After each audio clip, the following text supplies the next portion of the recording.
Welcome to a Meji Media podcast called Life Mastery. Now, I started this podcast for a couple of reasons. Number one is a little bit selfish because I love listening to and spending time with interesting people. Number two is I want this to be a bit of a toolkit for people, young and old, to learn from people with diverse experiences. You'll hear conversations with entrepreneurs, Olympic athletes, top corporate leaders and more, and they all have something valuable to share about what really matters in life. Along the way, I'll share some of my own experiences, the wins, the losses, the risks I've taken, and the moments of joy and tragedy. So listen with an open mind, and hopefully you'll take away something useful. Thank you and enjoy.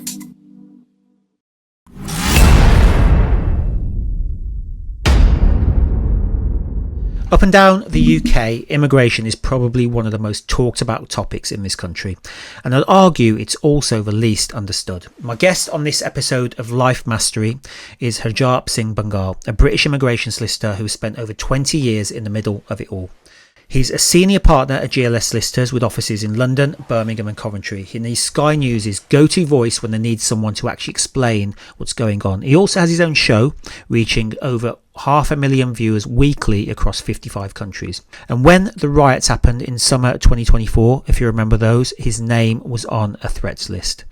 Now, I've known Harjap for a number of years. I've followed his work, watched his interviews on various outlets and seen him on social media. And what's always struck me is that he doesn't give you the political version of events. He gives you the facts.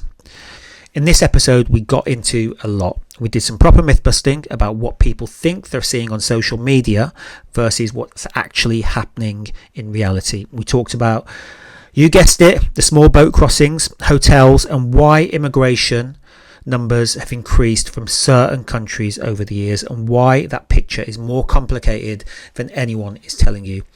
And we also talked about his life, his health, and what success really means to him. This is going to be one of those conversations that I think you'll come back to.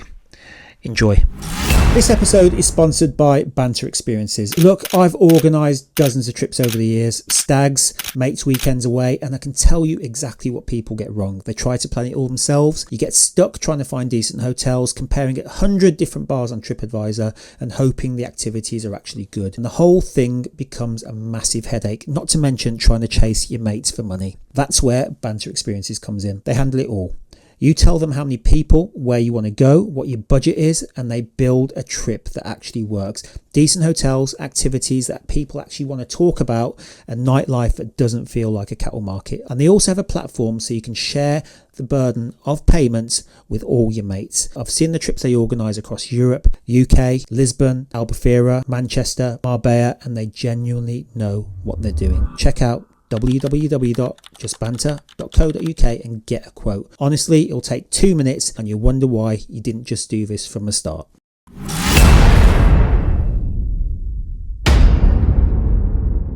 Harjap, first of all, happy Vasaki. Yeah, happy Vasaki.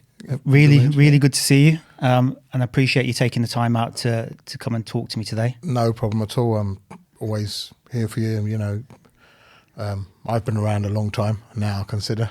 But likewise, you've always been involved in the media from day dot since I've been aware. Yeah. And it's always good to converse with people who come sort of from same age group, same background, same sort of business mindset, same sort of cultural mindset, and same sort of entertainment background as well, of going same sort of musical education.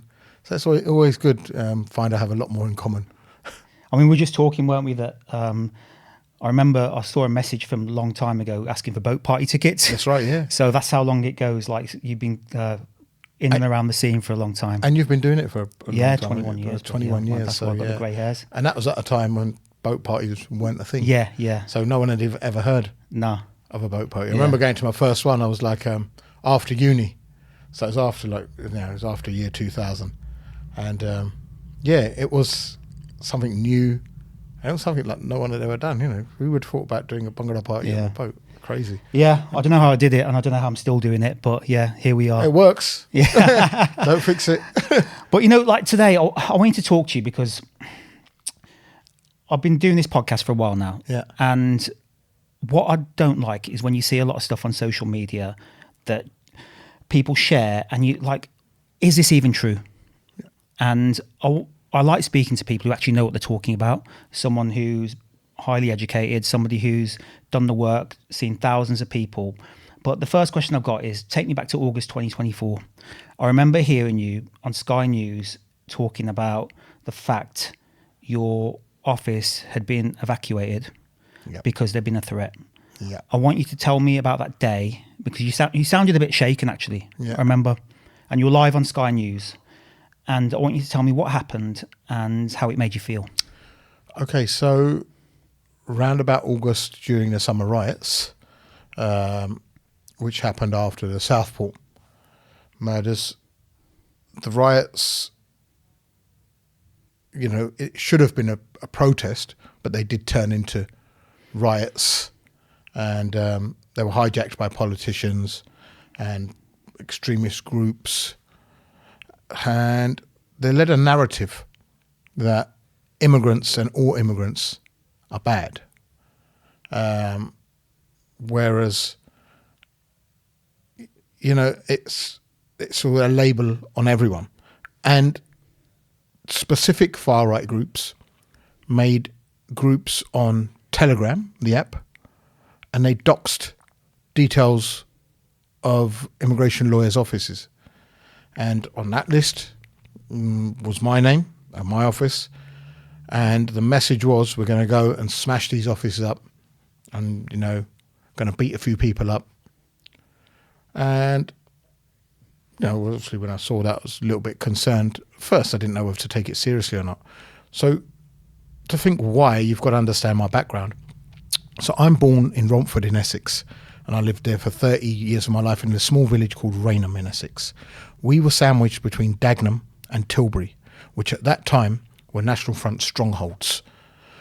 We used to see skinheads all the time. I was one of 2 Asians in my whole secondary school. So when people from Birmingham, Southall, Ilford, Nottingham, Leicester tell me we grew up with friends called Manjit, Sukhdev, Simran, I'll say, well, no, I grew up with Peter, Paul, Dave, and I was the weird one. I was stereotyped. Often in my school, people would ask me, did your mum and dad own a corner shop? Do you have 10 brothers and sisters? I was racially attacked on more than one occasion. I was called the P word, Paki. I was called that pretty much every day. I remember an incident on a bus in Romford where some aggressive white kids just started on me because of my colour. But actually, a white kid from my school stood up for me. So that's one of my memories from my childhood. We used to get our windows bricked in. A neighbour who used to live 3 doors away from me, I openly call him racist. He used to throw stones at our window. Once he threatened to cut my throat just because of my colour. I didn't have any beef with these people. He would turn my other neighbours against me, who I used to play cricket with. And this was a kid rather than an adult? Yeah, a kid. But obviously adults have been having that conversation at the dinner table, and this is where he's picked up the hatred and the language from. Kid isn't born racist. Yeah. So he learns this stuff. Just like when we're kids, we learn this stuff. That's what I grew up in. So racism was an everyday thing for me. There was about 10, 12 Asian families in Rainham. And some of them then later moved to Ilford because they felt more comfortable there. That's the sort of background.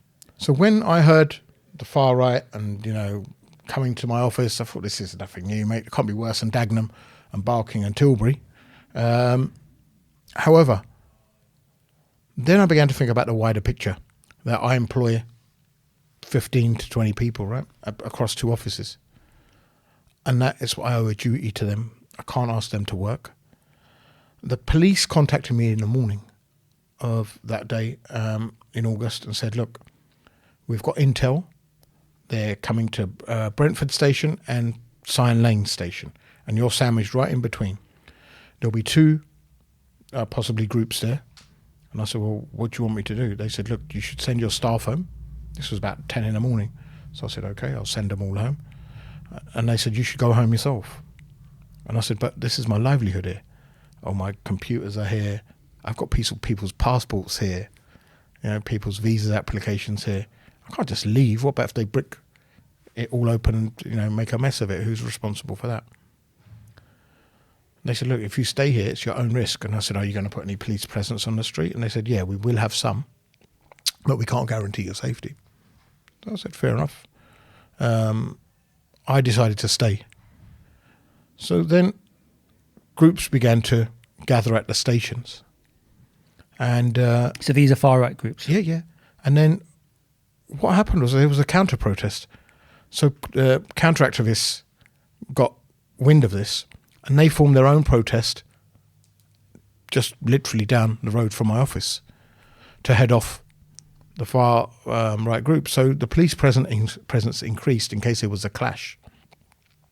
And seeing the police, the far right groups just didn't try their luck, or they thought they'd try their luck elsewhere.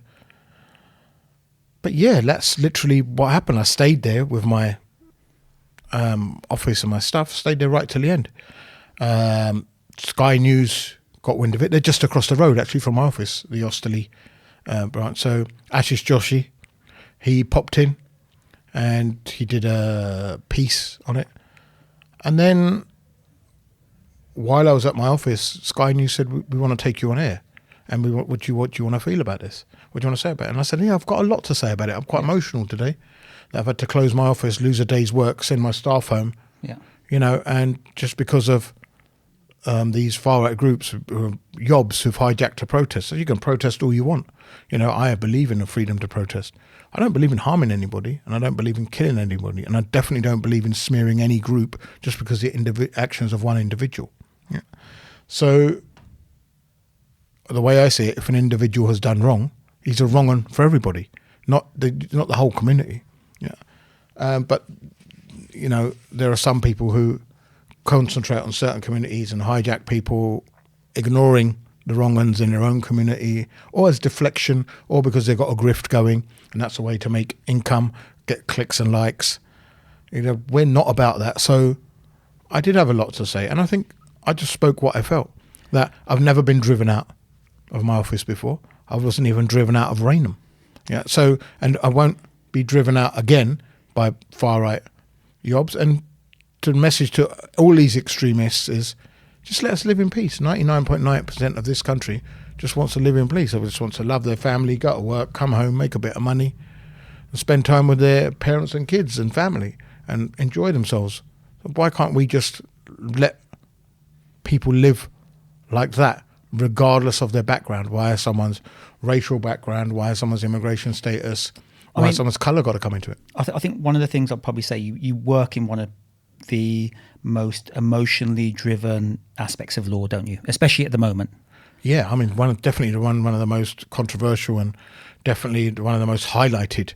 Although there's nothing controversial about people wanting to move.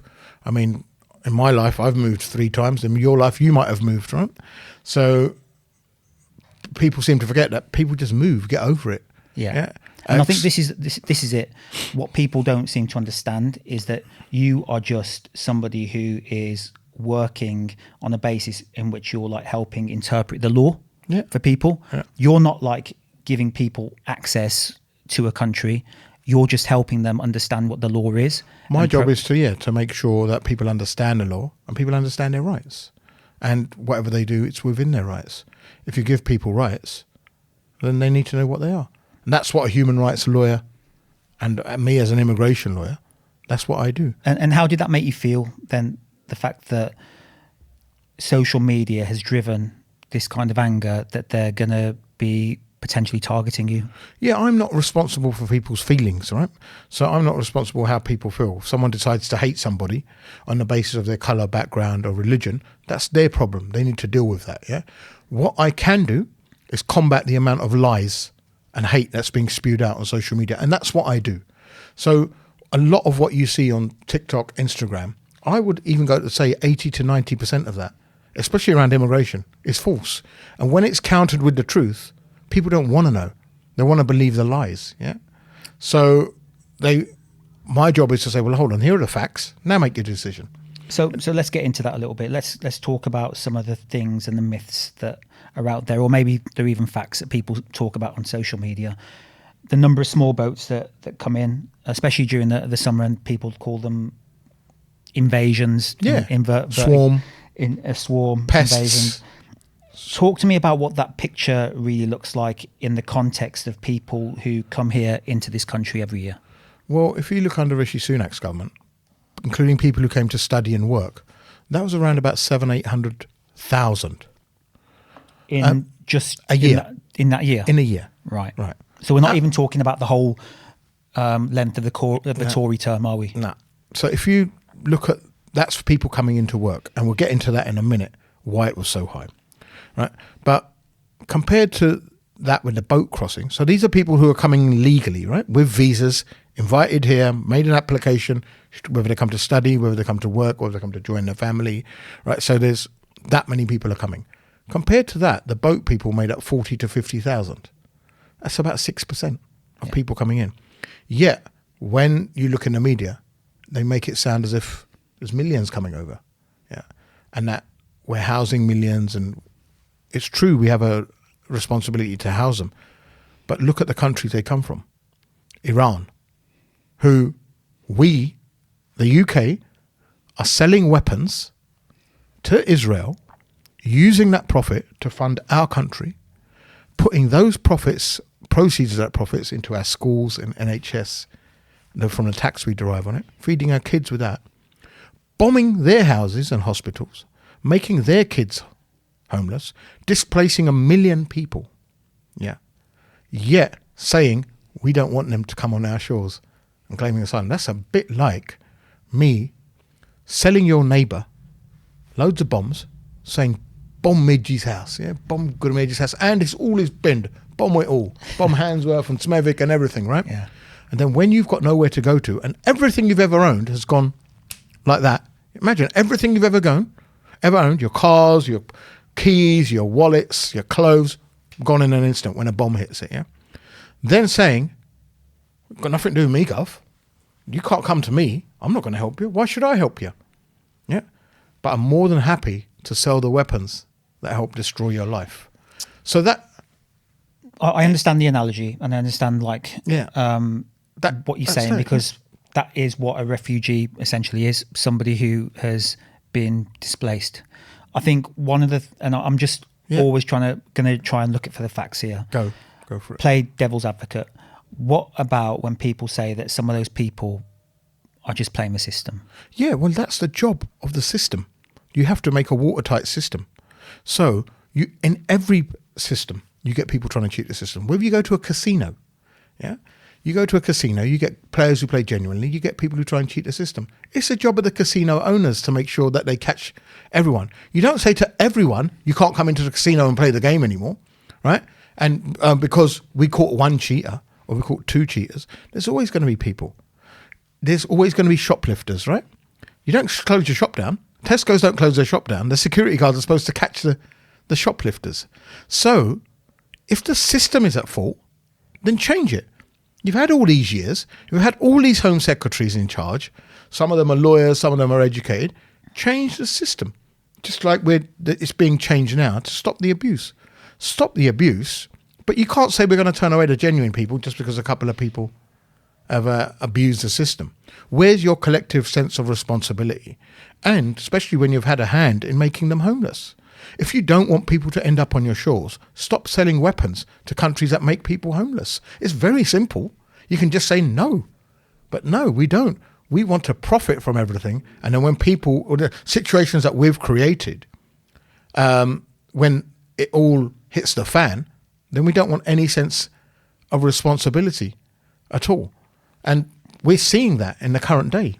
We're seeing that with you cannot sell weapons or help America bomb Iran in a war started over God knows even why it started.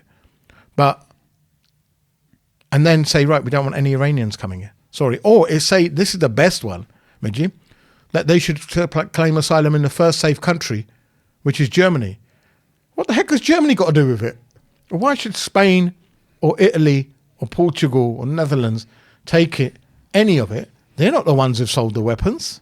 Yeah, the weapons have been sold by the UK. We'll come on to some of that in a bit, like in terms of the first safe country and also some of the solutions, because obviously I think it's probably something that you've thought about. But before we move on, I just want to go back to people who come on the boats. When they land here, what happens? How are they processed? Because people have this understanding that they're just left to roam on the streets and they get a mobile phone and a shitload of money and they can go and like party and just enjoy themselves. No, that's not really what happens. So when they come on the shore, they're literally detained by immigration under the Immigration Act. And what do you mean by detained? Detained as in they're kept in a place. Right. Yeah. A secure place, usually a detention centre or a holding centre, the main one being at Dover. But there's quite a few around the UK. There's about maybe 10 holding centres with a capacity of around about 2,500 in total places. So they're detained. Their ID is established, why they've come here is established, a method is established. Yeah. Then that's when the processing starts. They're then dispersed across the country, or they're asked, look, have you got somewhere to stay? If they say yeah, they say off you go, come back in about a month's time to sign on at this place and we'll start processing your claim. If not, then they have to be housed. So usually before they were housed in private accommodation, but under the Conservative government, this trend started of hotels, and what happened was a lot of hotels were vacant, especially under COVID, and so the hotels decided, well, you know what, we can make money here and we'll house asylum seekers and we'll get a flat rate from the government, because they're thinking, all right, we're going to get full occupancy 100% all week and they're going to make money some cash paid. out of it. And government money getting paid. Now these hotels, they're not owned by foreigners, they're owned by British people and British companies, right? And companies that are registered here. So they're the ones who profit out the hotels. The asylum seeker doesn't. He doesn't get £100 a week and say, right, you pay your £40 on the hotel bill, the rest is in your pocket. The asylum seeker gets vouchers roughly of about £40 a week to which they can buy their shopping or food with. That's about £6 a day, £5 a day. Yeah. That's enough for a coffee and a croissant. Well, not even in London, it ain't. Are they also given food at the hotels, or do they have to go out and buy it? They're given breakfast, Right. all these packs, these sort of lunch packs, which is about the size of a, say, Subway salad box. Right. Yeah. And so they have dry food in there and stuff like that. So, you know, until their claim is decided. Now, back in the day, there used to be fast-track systems where claims were decided in 10 days. Under the last government, these claims were taken like a year to process. There were 100,000 claims by the end of the last term of the last government that were still waiting a decision after a year. But why is that? Why did they suddenly go from like 10 days to a year? Incompetence. Or could again we say that it was because more people came in? No, not really. If you look at the numbers, not more people came in. And in fact, in 2009, we were sending more back. So what happened was, under the last government, they stopped sending people back. So in 2009, 60,000 people were sent back. Sent back to their countries. Right. Right. So 60,000 people were sent back, yeah? Whether they left themselves or sent back as an amalgamation of that. Now, 50,000 people coming in isn't a problem if you're sending 60 back. Yeah. The problem is when, during COVID and before that, the numbers started to dwell and they started to go down. So from 60,000, it went down to 20,000 to 10,000. It went back to about like 7,000 in 1 year. Yeah. So of course you're going to have a surplus.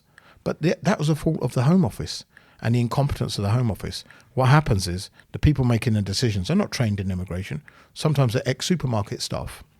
In 1 year, they had gap year students making the decisions. So you're not going to get expertise. Even any Home Secretary has not done any immigration law qualification. How are they going to know the system? Yeah. If you're going to put me in charge of the education system and I haven't done a degree, or you're going to make me in charge of the health secretary and I'm not a doctor or a nurse, what do you want me to do? I don't even know. The best I can do is from a patient point of view. So they needed someone with experience on ground level, and they needed someone who knew the system and knew how it worked, knew the core reasons why people claim asylum, knew the type of claims that there are, had agreements. And this is the thing why they couldn't send people back. Because before, when we were part of the EU, we as a trading bloc had return agreements with loads of countries to send people back. We had something called the Dublin Agreement as well, which said that if someone claims asylum in the UK, but they've claimed asylum before in Europe, you can send them back to that European country. So it's basically the first safe country they land in, isn't it? If they've claimed asylum there, we could send them back under Dublin Agreement. When we did something called Brexit, we lost access to all of that. And the person who negotiated the Brexit agreement, who was in fact an Australian himself, called David Davis, he forgot to put any return agreements in. So in 2016, we went from having return agreements as an EU bloc with maybe hundreds of countries to about 4 or 5 return agreements. And then we found where we're going to send them to. The country has got to accept to have its people back. So that, as a result, really slowed things down. And bottom line, incompetence. So just getting a bit more into that, the Dublin Agreement didn't just include European countries, it included other countries as well. Include European countries. So it's if you've claimed asylum, say if I crossed the border from the Slovak Republic into Austria and I claimed asylum there, but then it got refused and I moved on and I thought I'd come to the UK. We had a system called the Eurodac. Right. A Eurodac system is fingerprints of anyone all across Europe. As soon as you land at Dover, you put your fingers on the Eurodac system. The Eurodac would identify, hold on, this person's claimed asylum under this name, claiming to be this person in Austria. So we would then get on the line to Austria and say, hold on, we've got one of your guys here. You've let him go out. Your responsibility, claimed asylum here. We can put him on a plane to Austria. And Austria would have to accept him. So if you think about it logically, that would probably mean that we would probably get very few asylum seekers coming to the UK first because they've got to go through all those EU countries to get here. Yeah, but some of them don't claim asylum in their countries. Right. So they wouldn't get picked up by the Eurodac system. Right. But it is pretty much impossible, if you think, to get from Russia all the way to the UK without being stopped once at the border and you haven't got any paperwork. Yeah. What tells you this, that people smuggling, and I've always said this, makes more money than drug smuggling. Now, a lot of your viewers won't know that and they'll be surprised. They go, what? People smuggling makes more than drug smuggling. Yet you hear about a war on drugs. You see the movies and the series and all of that and the Narcos, and you see that and the Breaking Bad. But do you ever see anything or hear about gangs of people smugglers getting caught? So people smugglers, they have got everyone on the take, including politicians, border staff, security staff, prison staff, because there is no way, and if you can, then please show me how it's done, you can get from Russia or them borders over to the UK without once at least being stopped. It doesn't matter what route you take. You're going to get stopped somewhere on some border. And sometimes it takes months for these people to get over. How are you going to be housed? People smuggling is such a good network.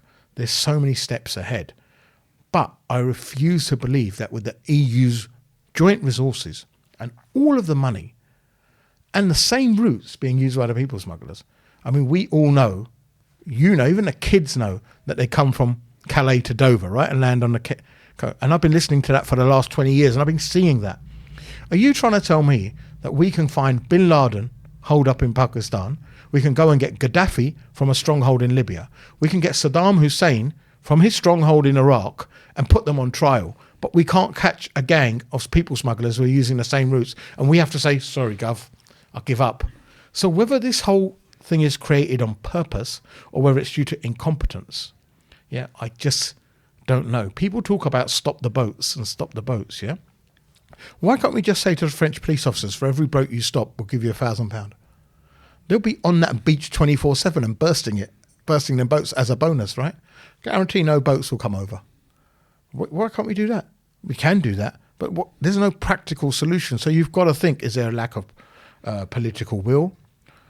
But the answer to this is this, that if people claimed asylum in the first country, safe country, the whole system would collapse. That means Germany would have to take them all, and Austria, and this whole system would collapse because that's the first one. And UK wouldn't get any, but the whole system would collapse. So you've got to take your fair share. Yeah, like I said. So before Brexit, were Germany getting the most in Europe? Yep. And is that still the case now? Still the case now. So why are other countries... In fact, Turkey get a lot more. Turkey not in the EU, but they get a lot more.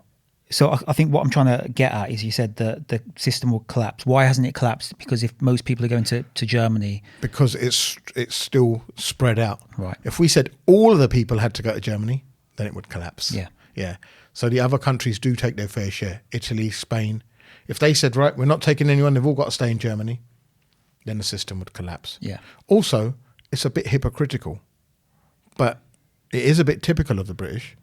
Imagine after World War II, they'd said to the Jews, you can't go further. You have to stay in the first safe country. How would Jewish people claimed safety in America? They ended up in America, not even the UK. America, right? So they got even further than here. So for them, it was welcoming. But actually, if you read the politics around about time World War II, Britain didn't even want the Jewish people here. So a lot of the politicians at the time were against the Jewish people. They didn't want them here. And,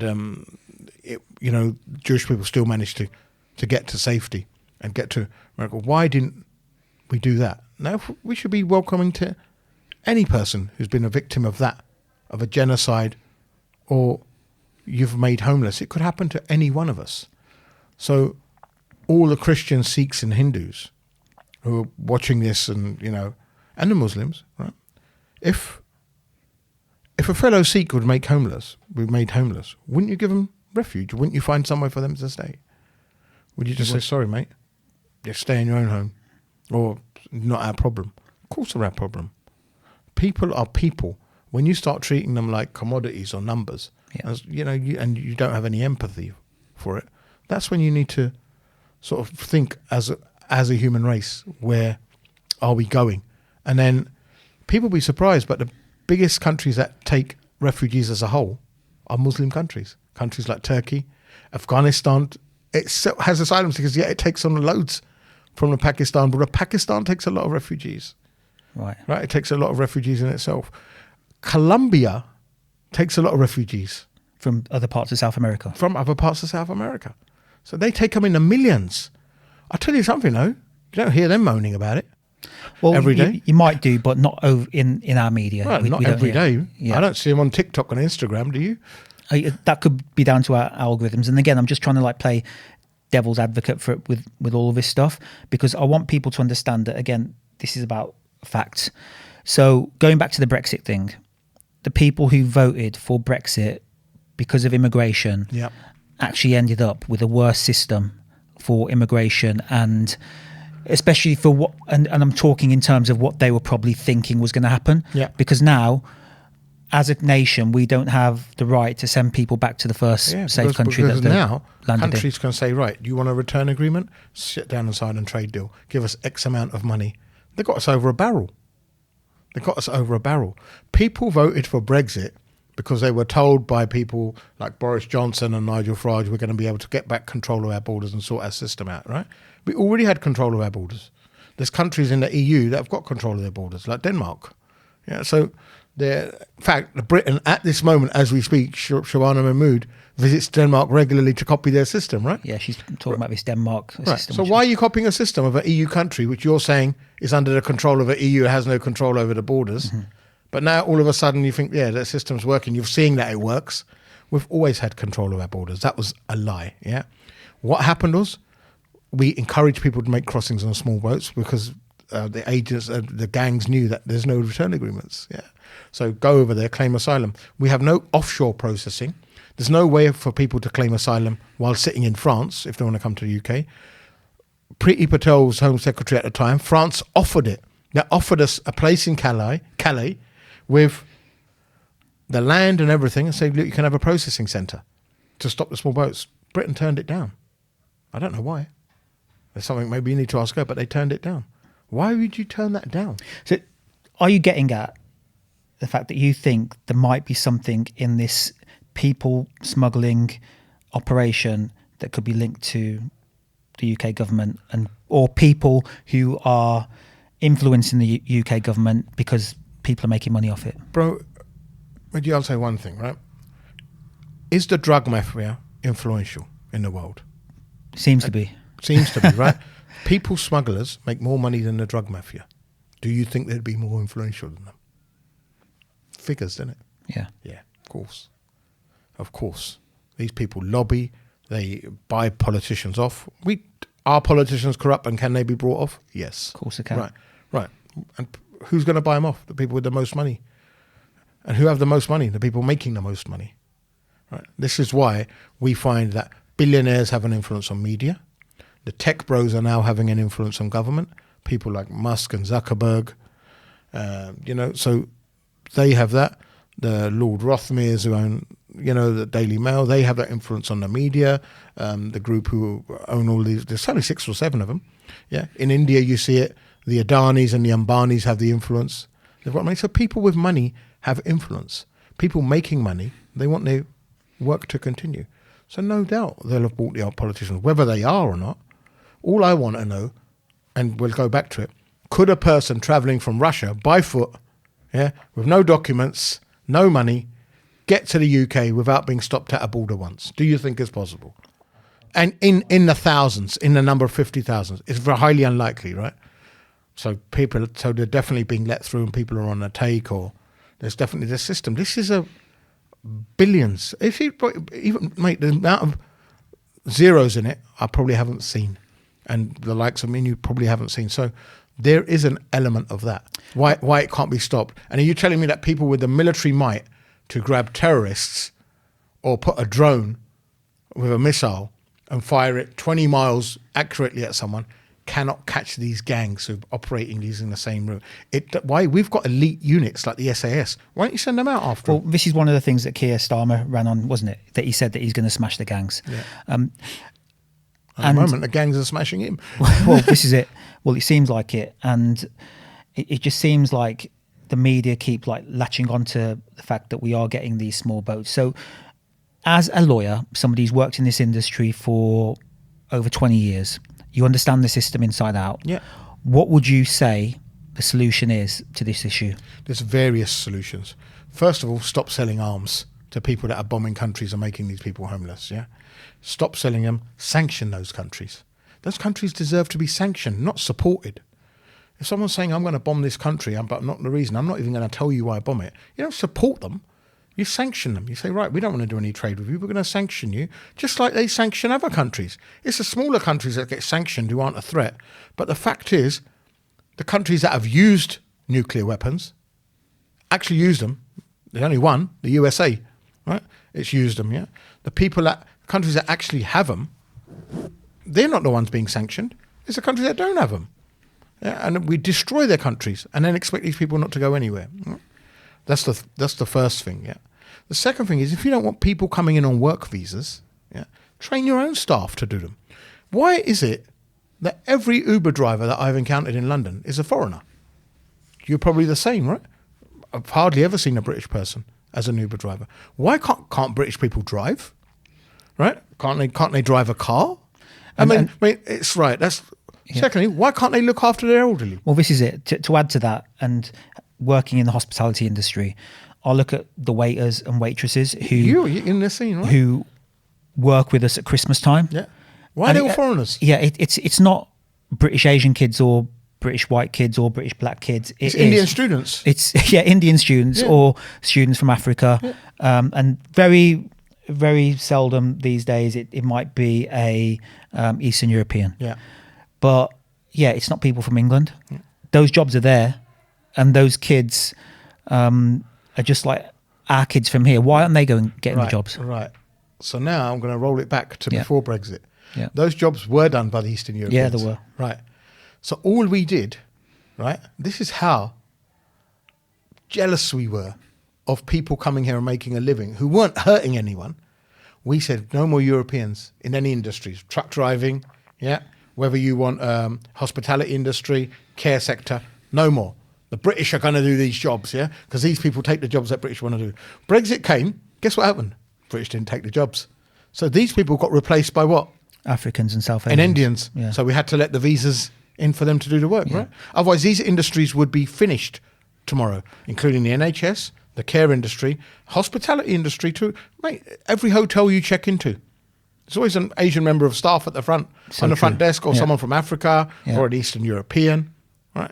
So why can't British people do these jobs? They told us they could. They said, stop the foreigners coming in, we will do these jobs, We were promised by the likes of Farage and Boris Johnson and all of these people that, don't worry, we don't need the foreigners. We don't need Europeans. We don't need Asians. We don't need Africans. Our British people will get these jobs, yeah? And when we talk about British people, I want to just kind of add as well, we're talking about people like us. I'm not talking about white. Yeah. I'm talking about people who are British, born here. Who've been born here. Because I know, again... despite your colour and despite my colour, and people might be surprised, we're still British. Yeah. We hold a British passport.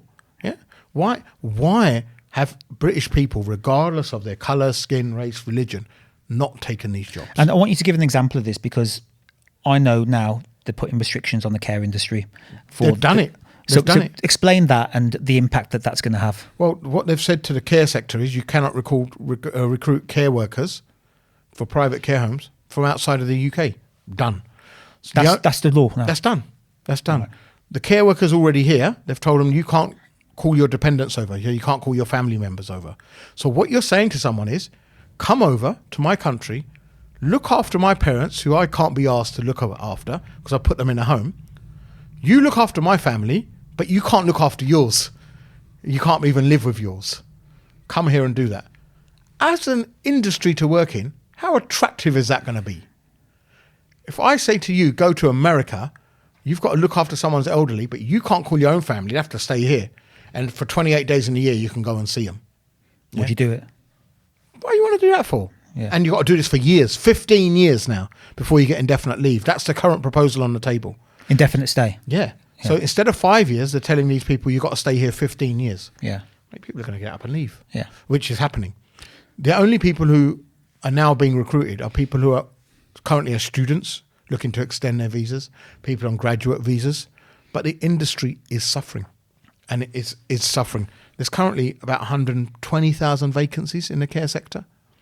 And who's going to fill them? Because you can't call people from abroad. These were predominantly filled during Rishi Sunak and Boris's time by people from India and Africa. And the ironic thing is, there are people in this country on benefits looking for work. Yeah. And I'm not trying to put the sector down or like say anything about the people who do the jobs, because it's hard work and there's a reason why a lot of people don't want to do it. But I don't think you have to go to university for 15 years to become someone who works in the care industry, do you?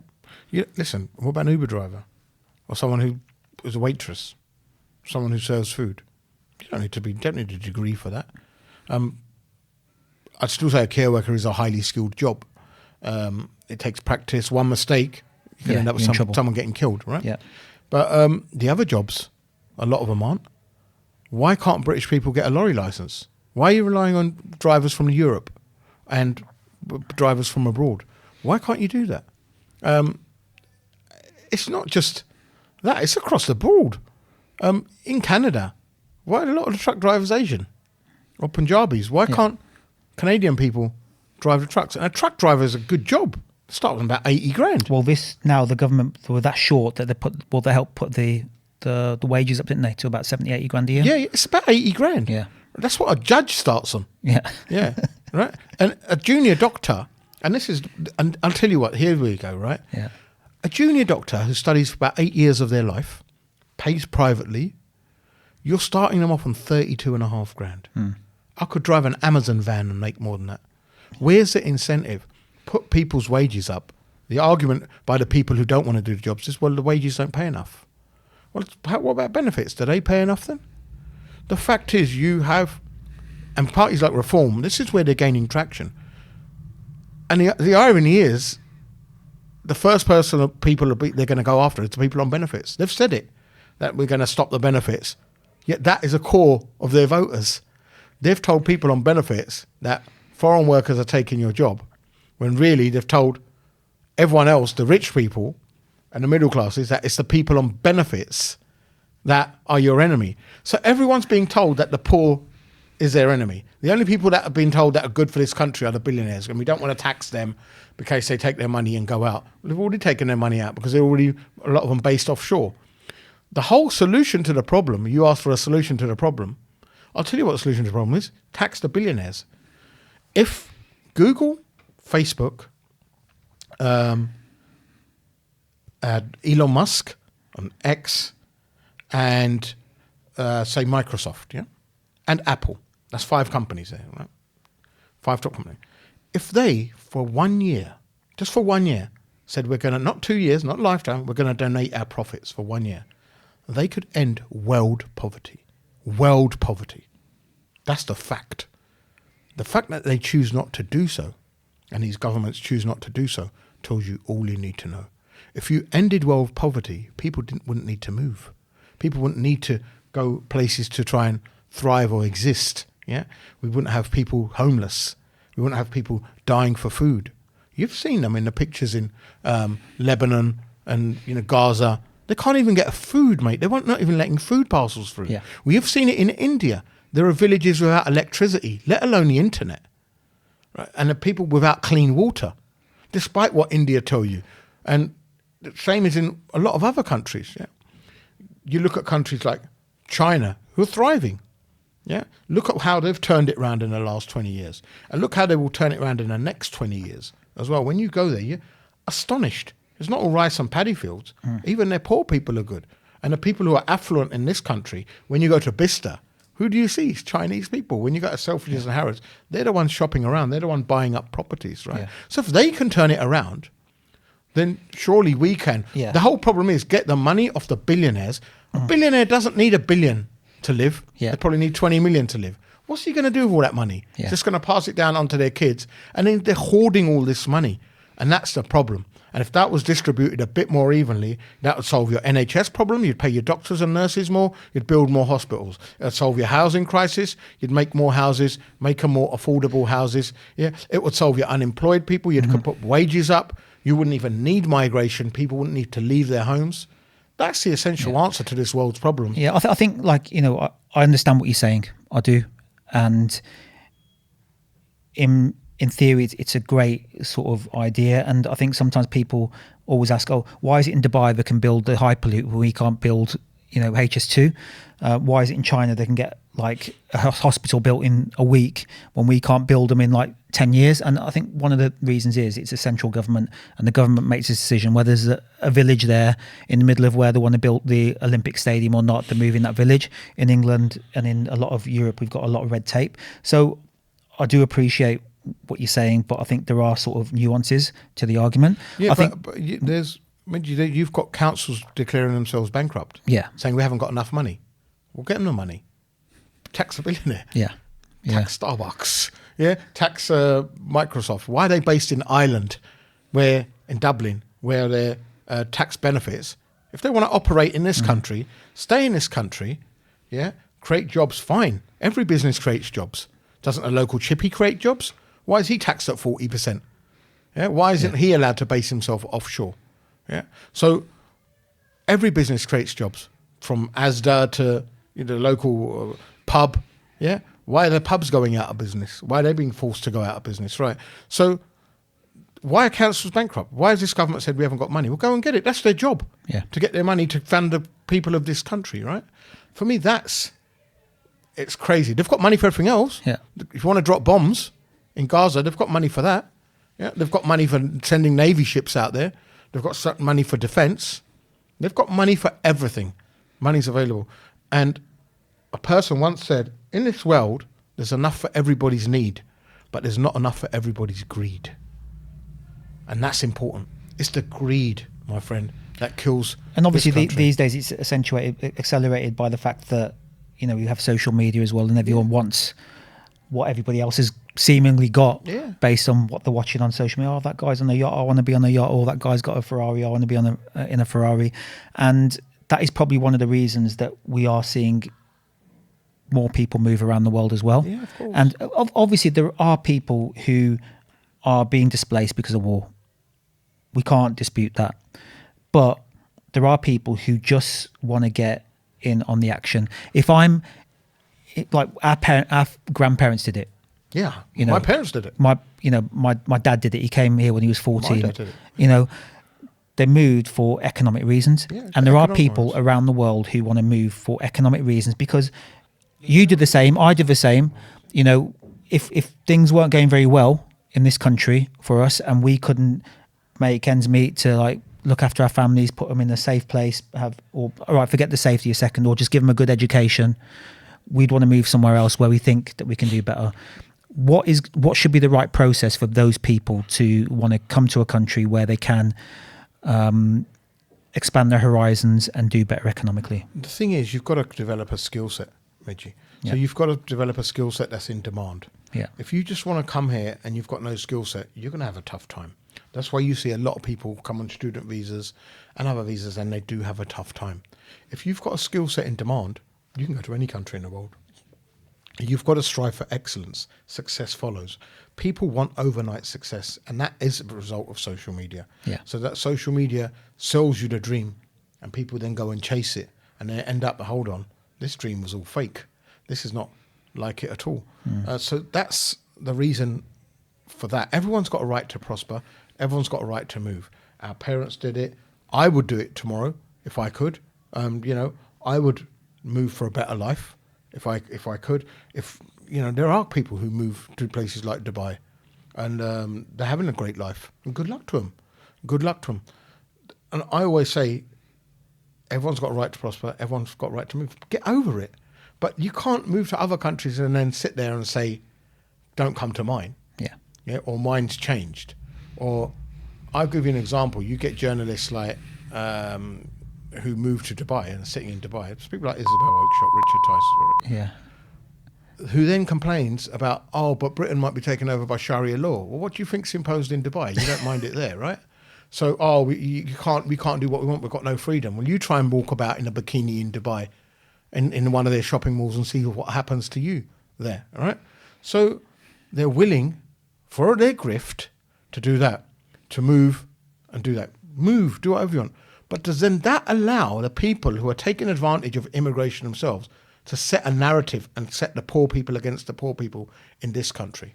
If you're a billionaire media owner based in the Cayman Islands, you've left the UK because you want to make some money. That's your choice. Yeah, you're not even a resident here because you want to avoid paying tax. That tax that would have helped the citizens of the UK in their tough times in this country. Yeah, you've chosen not to do that. Yeah, do you have a right then to just sit there and preach about other people coming to the UK? Yeah, of course you don't. And I think this is one of the things that I try and address with people. I was like, when was the last time you met somebody from another country who was born in another country who doesn't have a job? Yeah. Who is just on benefits? Because very, very rarely, like every DPD driver that comes to my house, they're not on benefits. Is not on benefits. They're probably Punjabi, aren't they? Yeah, and look how hard they work. Exactly, it's a lot of graft. 12, 13 hours a day. Yeah, to do all those deliveries, like you said, every Uber driver, now in like hospitality at conferences, behind the scenes, doing all the cleaning the toilets in the care homes, whatever it is. But on the other side, I don't know if you've seen that documentary on Netflix, Manosphere, with that Louis Theroux. And I was watching it and I was like, this is probably the reason a lot of the kids in this country don't want to do any sort of jobs in hospitality or I worked in McDonald's, had a paper round and all the rest of it. I did exactly the same. I had a paper round when I was about 13. Yeah. And I worked in McDonald's and Burger King. Because they're getting told they're all going to become social media stars. Sign up for this trading app, which is going to make you an overnight billionaire, so you can stand by a Ferrari, stand by a private jet, and go and live it up in Marbella or Dubai or wherever it might be. Well, I've seen these fake influencers and lifestyles. Trust me, it is very fake. So I see people say, I've given up my accountancy career, didn't need a degree, now I just make content full time. And I'm like, leave it out, mate. You live with your mum and dad. Yeah. Show me your mansion. Yeah. Show me your £3 million mansion. Yeah. Anyone can get a car on finance. I know in Southall, people on student visas who are driving Range Rovers. Right. And not the rubbish ones, the SVR ones. Right. Right. So the proper kitted out ones. Yeah. Now, I know it's all on finance. Everyone's in Southall. The favourite car at the moment is a JQ.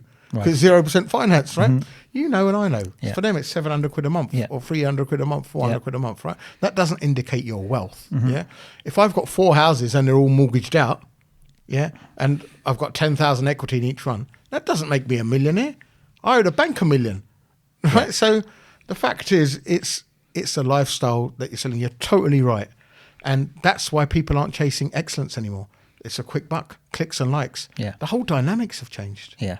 The whole dynamics have changed of, listen, people seem to think that you don't need to work hard to make it in life. And if anyone can do that without that on the ethics, good luck to them. And I don't want to be one of those people who's like, oh, in my generation we had to go and do this, or you can make money online. You can make money by doing YouTube. You can make money by doing TikTok. But again, what you just said, consistency and hard work. Yeah. People think it's going to happen in like 2 weeks. Yeah. No matter what you do, whether you're going to like learn your trade by becoming a plumber, going to university, spending 4 or 5 years, 8 years if you want to be a doctor or a vet or whatever it might be, or you want to get into media, then you've got to do the work and the time. Yeah. Look at the crypto bros. Easy come, easy go. That money is easy come, easy go. You could be a millionaire. I had one come into the office 2 weeks ago. He said, buddy, I had more than £1 million in crypto. I was living the life. He goes, one day, all wiped out in a week. And he goes, now I can't even call my wife over because I haven't got 29,000 on the income. Yeah. And I said, well, he goes, I enjoyed it for when it was, and now I'm finished. Yeah. Easy come, easy go. So consistency and hard work and having a set of skills is much better than being lucky, or, you have to look at your ethics of what you're doing. Yeah. There's money to be made in drug dealing, and it's criminal activity. And do it. People smuggling. Yeah, and people smuggling. Yeah, go and do it. But you're playing a risk. You're the one getting in court. Yeah. You're the one going in jail. Yeah. And then you're going to be on the papers or on one of our shows called DC Crime Watch. And then you're going to be sitting there thinking, oh, but Beardsley for my mum and dad. And the worst thing is, when people do this wrong stuff, they don't think about the consequences then, but they blame the messenger afterwards, who then exposes them and puts them out. We do a show, DC Crime Watch, every month. I've been doing it for about 3 years. I expose people from all the communities, whether they're groomers from the Pakistani or the Indian community, whether they're thieves, whether they're scamsters, whether they're people scamming young people, sexual assaults, whatever, from everything, domestic violence, murders, rapes. And the reason I do that is because we in our communities need to know where these people are. Yeah. Some person is calling a potential racist budgie and letting them into their house. Yeah. Some person might be leaving their kids with someone who's been convicted of sexual assault. Because we're told to suppress all of this, and because there's no outlet where we can find out, I want our community to know, because these people, they're not from a religion or from a background, and they taint us, and in the media we get tainted with the same brush, and we get tarred with the same brush. If one Pakistani is caught grooming, the whole community is a groomer. Yeah. If one Sikh's caught stealing, you're all stealing. Yeah. If a Hindu batters his wife, you're all like that. You all treat your women like rubbish, and you're all misogynistic. Yeah. That isn't true. You get wrong uns in every community, and it's our job to recognise them and to basically oust them from our societies. Why should they be welcome in our spaces? Yeah. These people, they haven't thought about the community when they've thought about committing these crimes. So why instead they've made our lives harder, because now we've got 10 other people pointing at us saying, well, you're not from this country. You lot are coming here, doing this, doing that, as we see it. And it makes us feel bad. And that's not even true. Of course. Yeah. And it isn't a nice feeling, because it used to be they're taking our jobs, but now they can't say that because they're not taking, well, no one's taking anyone's job at the end of the day.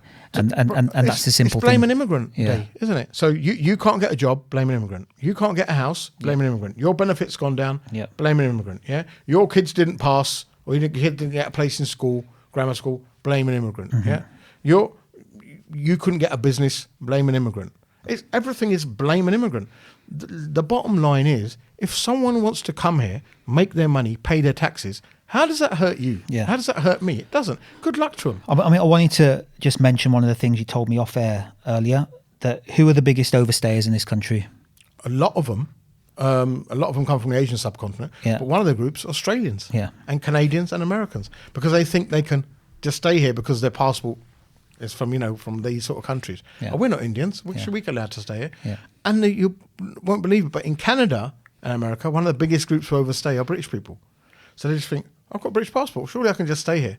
No, my friend, it doesn't matter. It doesn't work like that. It's not a British Empire anymore. You can't just go to countries and say they're yours and take over and just say, right, this is my place now. This is all mine now. Yeah. Hello. And the natives are looking at you like, what? Yeah. Like, no, sorry, this is all mine. You must speak English. Yeah. You must conform to my laws, Yeah. and you must practice my religion. It doesn't work that. The British spent 300 years doing that, going to countries like India and Africa, going to continents like Africa, telling them, this is ours now, this is what we do. Other countries did it. Spain did it in South America. Yeah? Of course. And the irony is, what they complain about is, these people come over, they practice their religion, they talk their language, they don't learn the language, they don't learn the customs, they tell us what to do, oh my God, they don't assimilate, that's not British, don't want to be British.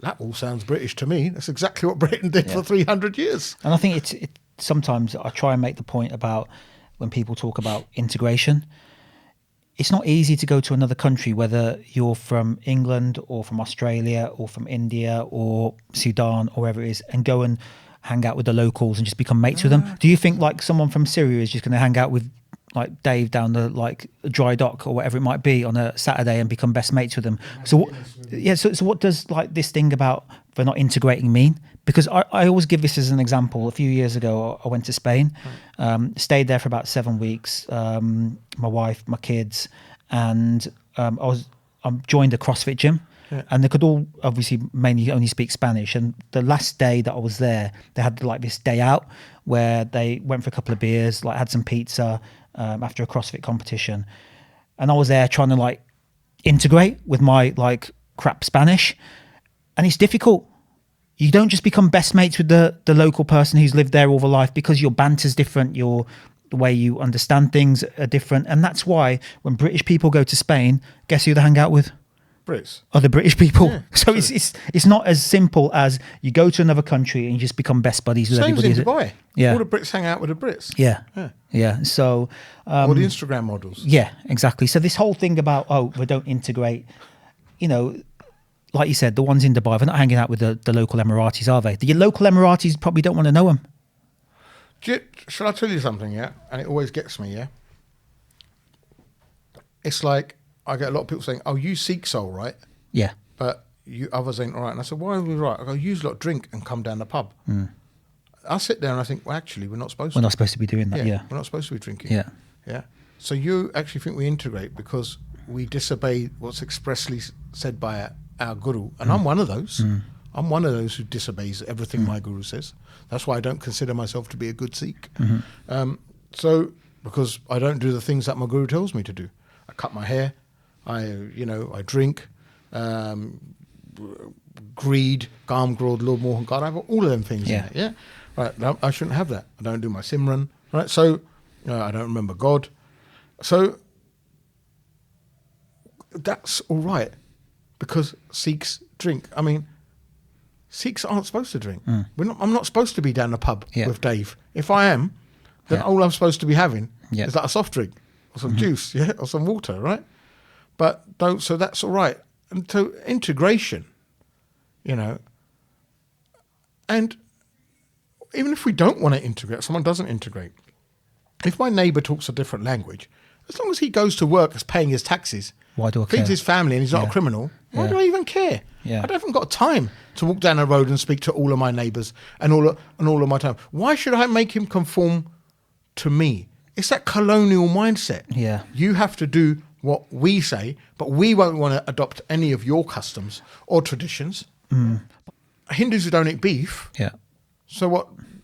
They don't eat steak, mate. They can't. Yeah. They don't. Muslims. They don't like a sausage or bacon. Yeah. They're not integrating. Why are we so intent on getting people to break their morals and religious backgrounds and their cultures and customs in the name of integration? Let them do what they want. Yeah. If someone don't want to eat a sausage or a steak or a beef burger or doesn't want to drink a bottle of JMO in the back of a car, it's up to them, bro. Yeah.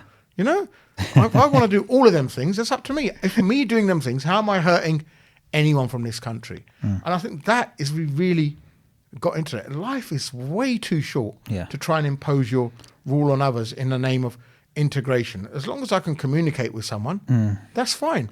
But then when the same people demanding integration, how well integrated are those? Yeah. Bro, they teach French and Spanish GCSE in schools here. How many of the people who did that 20 years ago remember that? No one. No one. Yeah. No one. But they attempted it. Why? That's too hard, mate. Yeah. Don't want to do that. Don't want to be learning that. Don't want to be learning that. Yeah. Right? So, but actually, they're trying to give you a bloody skill set, aren't they, to survive in the world? Yeah. So Little Britain is so obsessed with being Fortress Britain. Yeah. We're Britain, no one can enter this country. We want to control this. But the world's going to leave Britain behind. Yeah. There are countries like China steaming ahead. Of course. Steaming ahead. Keep countries like Japan. Japan was bombed twice with nuclear weapons. Yeah. Yeah. And look at the amount of progression it's done. And whereas in countries such as America and Britain, all we have is the poor hating on the poor. The rich, mega rich, have convinced them that the poor man who comes to this country with a shirt on his back and a mobile phone is the enemy of the poor working class Brit who lives in a council estate on benefits, out of work. That is your enemy. Not that the billionaire who hoards the money and doesn't want to pay the tax is your enemy, but no. But guess what? If they're working in the same factory, they're probably going to be getting on with each other, aren't they? Bro, working class British person has got more in common with an immigrant who's come off and lost 100%. everything than he has with a billionaire. Yeah. A billionaire wouldn't even let you get into his drive. He won't even let you come into their town. Yeah. Yeah. You think a billionaire would welcome lots of working class Brits onto their yacht? No. Yeah. No chance. I'm just conscious of time, so I just want to touch on a couple of things before we move on to something a little bit deeper. But the Denmark system that Shabana Mahmood has gone to research and understand and then implement in our country. What is that, and what are your thoughts on it? Is it going to solve the so-called problem? It works for Denmark, but Denmark doesn't have a small boat crisis. Right. So it's apples and pears, right? You're comparing them with them. So, listen, politicians, the only thing they care about, the first thing that they care about, what do you think it is? Well, they're going to get voted in the next election. Bang. Bang on the money. Right. Boom. That's all they worry about. Last election, Labour's mandate was we're going to bring immigration down. The Tories have lost control. They have to deliver by 29. But I think I've heard they are delivering. They are delivering. They Yeah. are delivering, right. So this is it. They are delivering. They've already cut out student dependents. They've already cut out care worker visas, but that will damage the care industry. They've cut out their dependents, yeah. So immigration has, in fact, probably gone down by 50%.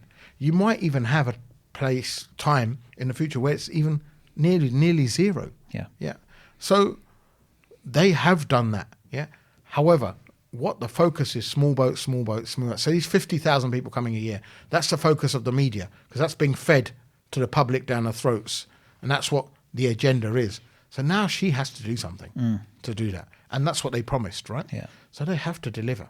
So the whole point is now, can she get the rest of Europe to work with her to stop that? The only way it's going to stop is if the rest of Europe get together and work together. And that's pretty hard when you've told them to F off in 2016. We don't want to be part of your group anymore, right? So it's pretty hard.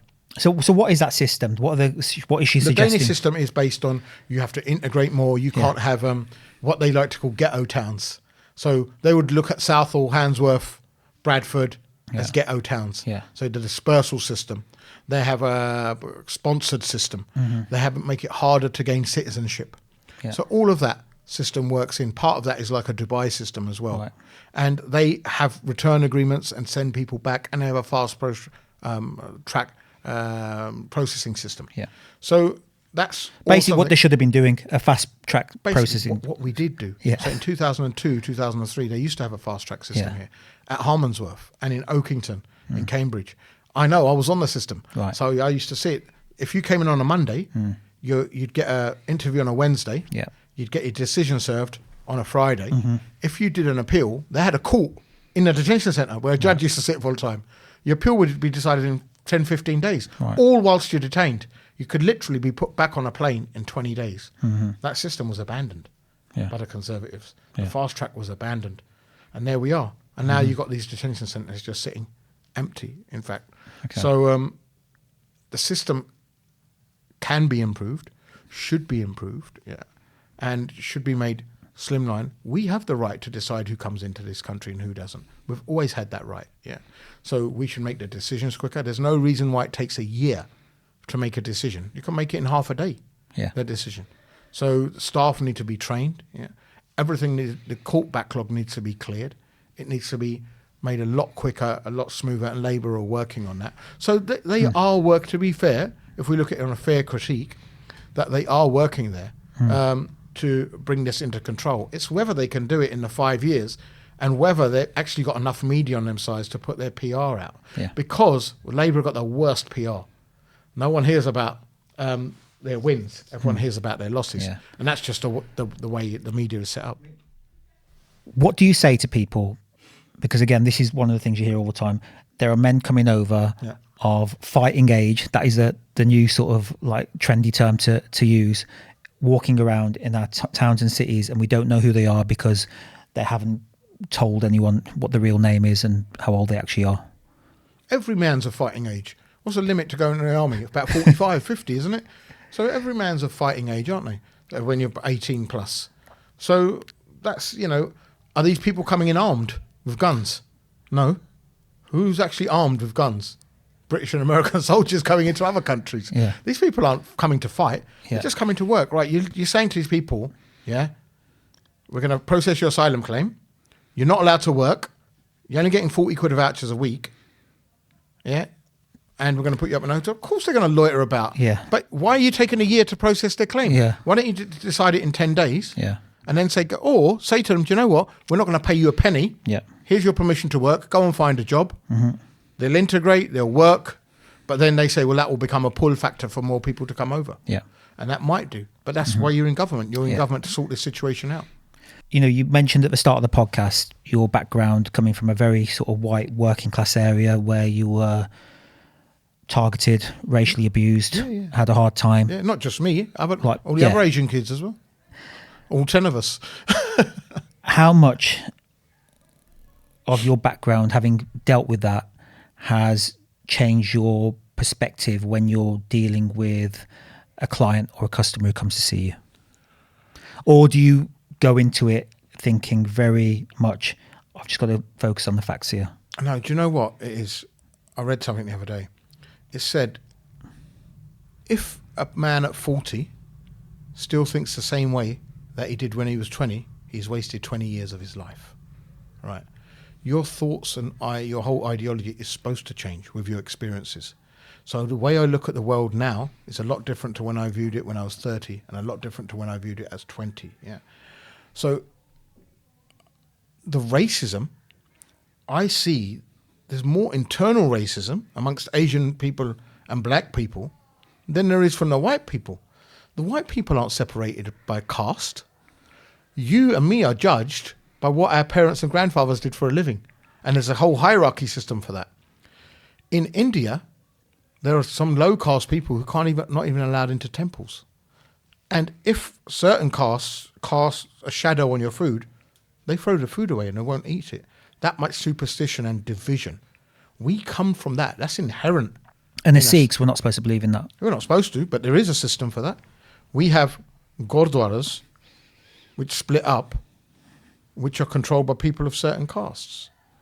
So the Ramgarhia have their own gurdwaras, the Ravidasyas have their own gurdwaras, the Jats have their own gurdwaras, yeah, and it shouldn't happen, yeah, but it does. We marry our kids according to castes. Shouldn't do, but that happens even in Sikhs, yeah, and in Hindus, yeah, and even in Muslims, yeah. Muslims. So I've now realised that racism isn't restricted, despite my experiences. It's everywhere. Yeah, I've realised that people, despite their backgrounds, they have common things. There's a lot in common: poverty, the struggle, the way a working class dad, whether they're white, black, or brown, just wants their kids to work well. Doesn't want them to do the same labour job that he did. Didn't want his kid to join in a production line. We all want our kids to benefit and do better than us, right? So we don't want to live next to criminals, regardless of whether they're white. I don't want to live next to a white rapist as much as I don't want to live next to a brown rapist. Yeah, right. We just want to prosper. We want to see our kids do well. We want to see them happy, and we want to live and die peacefully. Yeah, I don't want to die being stabbed or having a bomb dropped on my head, and I don't want to be responsible for someone else's pain either.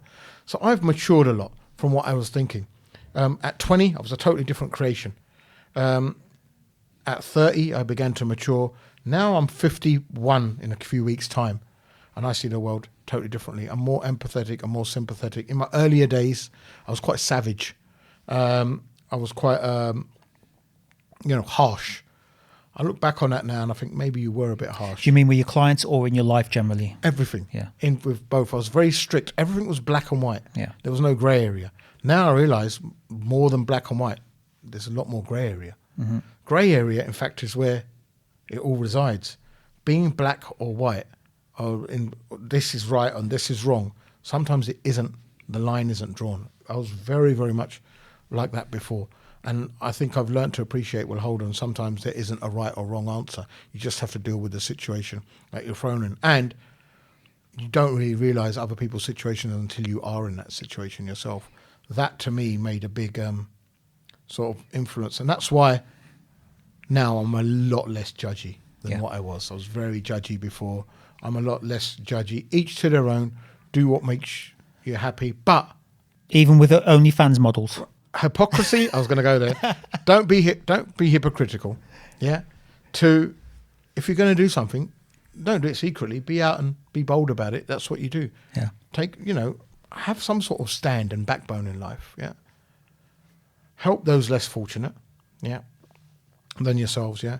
Try and understand people's problems, and that's it. Even with the OnlyFans models, don't wish them bad. Good luck on them. Yeah. Just don't sit there and preach morality. Then, that's all. Mm-hmm. If I'm a tax dodger, yeah, and I've made all my money from dodging tax, I'm not then going to tell everyone you should pay your taxes. You should pay your taxes. That's where the hypocrisy. The doctors. Yeah. Exactly.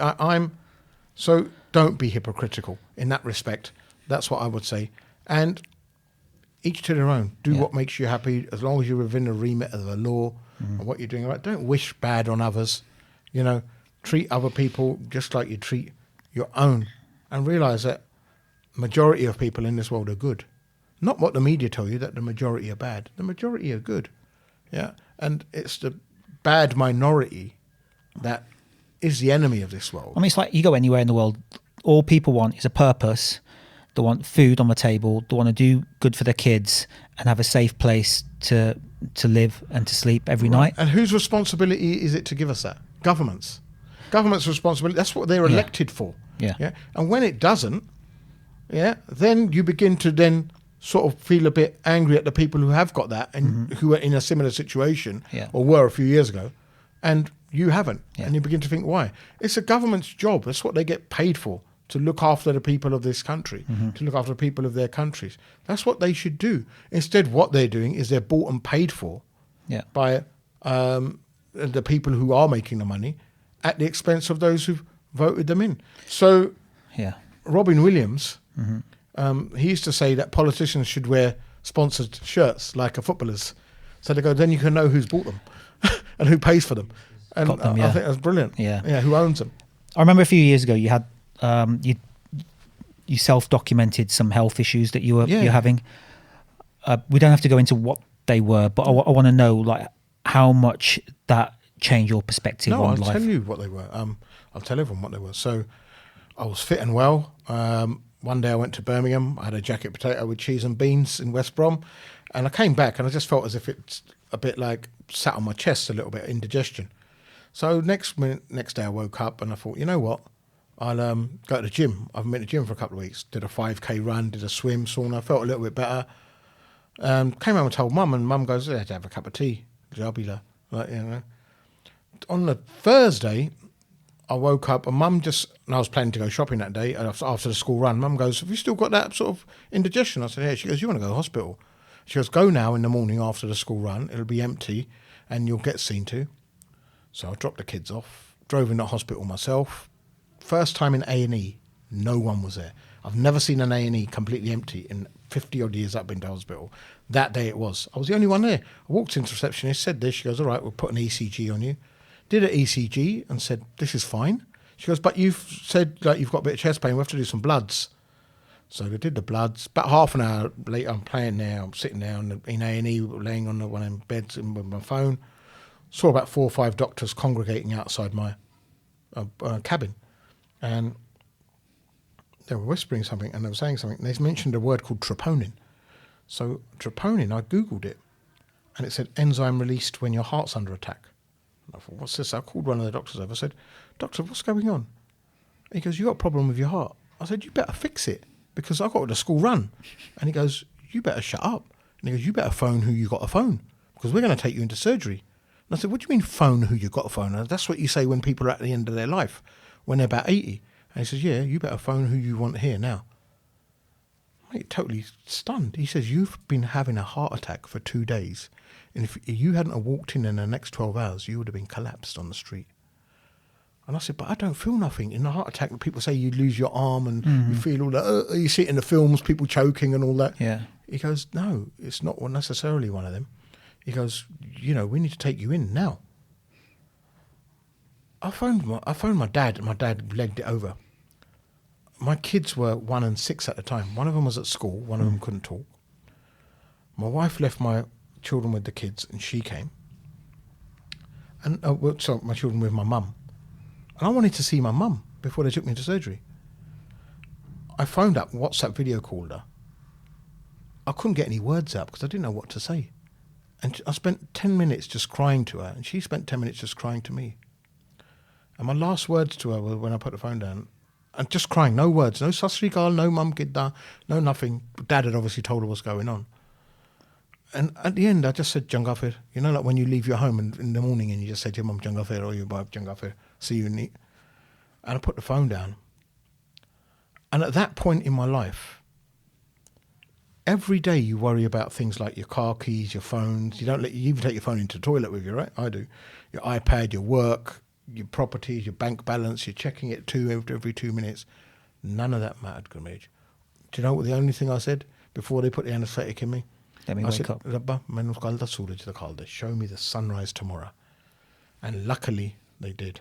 When I woke up in my ward, I woke up after the operation. The people in the beds next to me, there were 75, 80. And no one was less than 60 there, 65 below, yeah. They all looked at me, they said, how old are you? I said, I'm 44. They said, what are you doing here? And I said, do you know what? I'm sat here wondering the same thing. When you're lying like this and all you've got is a white ceiling to look at for 10 days, that's a lot of time to think. I reevaluated everything in my life. And I went on a message and telling everyone, and you might remember I did a video from my hospital bed the day I was getting discharged.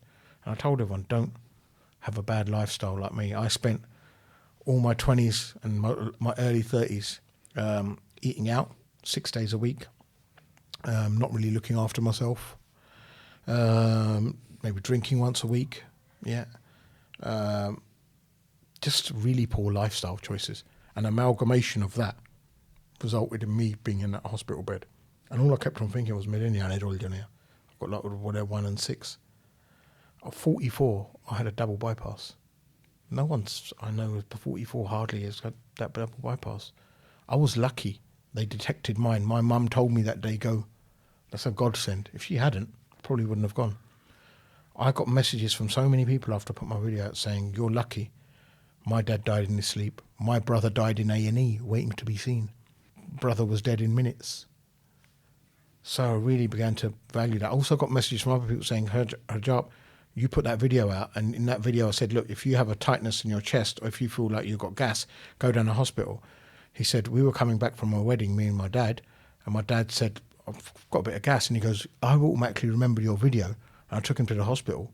Turns out he was having a heart attack. And he goes, so watching your video saved him. And I went everywhere telling the message, look after your health. Yeah. So yeah, I've lost a lot of weight since then. I mean, I used to weigh 125 kilograms. I'm about 105 now. I want to get down to about 90, but we're working on that. Yeah. But everyone, I would say, look after your health. It's the most important thing. When you're on that health, when you're on that hospital bed, you'll be surprised at how badly you're going to need an immigrant. Yeah. My doctor was Italian. Yeah. My nurse was from Africa. Yeah. Yeah. The person who used to bring me my food was from India. Mm-hmm. Yeah. And, that was it. The other thing is, none of that really mattered because you're just lucky to be alive. Once you're on your deathbed or you're near death or you're that close, you don't realise that everything we talk about is so insignificant. Yeah. Everything you're so angry about is so insignificant. Live and let live, people. That's the key. The key is how to live life happily with yourself. I was happy when I used to sleep on floors and eat roti with loon. I've been at my unhappiest eating with silver spoons. Yeah. So it's all about having your mind content. Yeah. I mean, you don't remember any point in your life, I think, I had that much money in my bank account then, or anything. You think about like the things you did, the things the people you were with, the people you're around. Like, so I've got two very quick sort of questions to end with. Number one, what is life mastery now for you? What is mastering life for you? And number two, what then would you be telling the 22-year-old version of yourself, or a 20-year-old out there who, whether they want to get into law or whatever else it might be, what advice are you giving them now? Life mastery is about contentment. It's about being content. When you reach that level of contentment, nothing else really matters. It's not about a chase for wealth. It's about a chase for peace and peace of mind. My life contentment is if I can go home to my family, have a chat with my kids, be happy with what they've done for the day, I'm happy. I don't need a lot of stuff. Yeah. You don't need a lot of things. They're all going to be left here. I've seen millionaires go with nothing. Yeah. And they've gone unhappy, and their kids have fought each other over the proceeds afterwards. I get it. I deal with wills. I have people who contest wills. They haven't spoken to mum and dad for 20 years, yet turn up for a will reading and then fight with their siblings who have looked after their mum and dads over a bit of land, which isn't even as big as this table, right? So we've seen that back home, right? Our dads and fall out with their cousins over lands, and when you go look at the house, there's only about 4 bricks there. It's dilapidated. Yeah. You wouldn't even put a dog there, right? So, and you think, right, all of that for that, and people don't talk to each other for years. So life mastery is about that. I always say, no matter what the problem, the answer is always education. So I always believe in educating. So I pass on my knowledge, pass on what I can, help others understand and educate the system. The other thing now for people going into law, I would say strive for excellence. Don't strive for success. Have many strings to your bows. Yeah, if you're wicked at social media, if you know what Microsoft Copilot is, you'll get a lot more people wanting to hire you if you're with the times, especially if some of us old people aren't with the times. So I would say don't give up. There's a lot of competition, yeah, but look to diversify as well.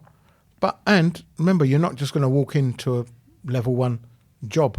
Yeah, I was actually fitting windows when I got my chance. So I'd given up on law, worked with my dad, and thought, what a waste. And actually went to fit windows at a solicitor's. And then they asked my dad, what does your son do? And he goes, well, he's done law. And he goes, why is he fitting windows for you? He goes, can't get a job. And he said, I'll give him a job. So that's when my legal career started. It took me a long journey from working on high streets, which I still do, to being on the Harjap you see today on Sky News, on Panorama, on BBC, Al Jazeera, arguing at Cambridge, debating at Cambridge, Oxford. These weren't spaces for me.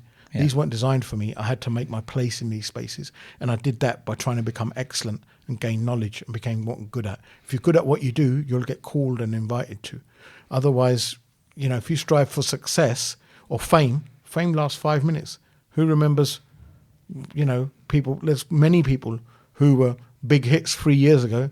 No one even knows their name anymore. So money comes and goes, fame comes and goes. What you can't lose is your education. My dad said that to me. He goes, son, you can't lose your education and what you've learned. Everything else comes and goes. So I remember that. Strive for excellence, success will follow. If you're excellent at what you do, like we said earlier, any country in the world will want you.